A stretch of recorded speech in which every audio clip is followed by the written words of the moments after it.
നഗരത്തിലേക്ക് വന്നപ്പോൾ ഒരു ഗ്രാമം കണ്ടു. ഈ വാക്കുകൾ പറഞ്ഞത് മറ്റാരുമല്ല, സാക്ഷാൽ മോഹൻലാൽ തന്നെ. ഈ വർണ്ണനയോടൊപ്പം തന്നെ കൊച്ചിയുടെ സാറ്റലൈറ്റ് സിറ്റി, ഇടുക്കിയുടെ പ്രവേശന കവാടം എന്നിങ്ങനെ ഒരുപാട് വിശേഷണങ്ങളുണ്ട് നമ്മുടെ തൊടുപുഴയ്ക്ക്. ഇക്കാര്യങ്ങളൊക്കെ നമുക്കറിയാം. ഞാനെന്ന് പറയാൻ പോകുന്നത് ഈ അടുത്തിടെ ഞാൻ അറിഞ്ഞ തൊടുപുഴയെക്കുറിച്ചുള്ള ചില കാര്യങ്ങളെക്കുറിച്ചാണ്. എന്നാൽ പിന്നെ ഒരു ടൈം ട്രാവൽ ആയാലോ? BC 300 തൊടുപുഴയുടെ ചരിത്രം നിരവധി നൂറ്റാണ്ടുകൾ പഴക്കമുള്ളതാണ്. BC 300 തന്നെ ജൈനമതവും ബുദ്ധമതവും തങ്ങളുടെ മുദ്ര പതിപ്പിച്ചിട്ടുണ്ട്.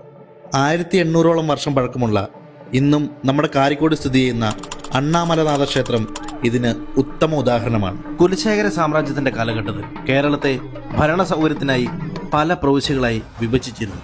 വേണാട്, ഓടനാട്, നൻപുഴൈനാട്, മുഞ്ഞിനാട്, വെമ്പുലിനാട്, കീഴ്മലൈനാട് എന്നിങ്ങനെയായിരുന്നു അവ.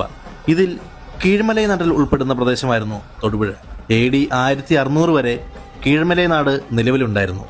തൊടുപുഴയിലെ കാരിക്കോടാണ് വടക്കങ്കൂർ രാജാക്കന്മാർ അനവധി വർഷങ്ങളോളം വാഴുന്നിരുന്നത്.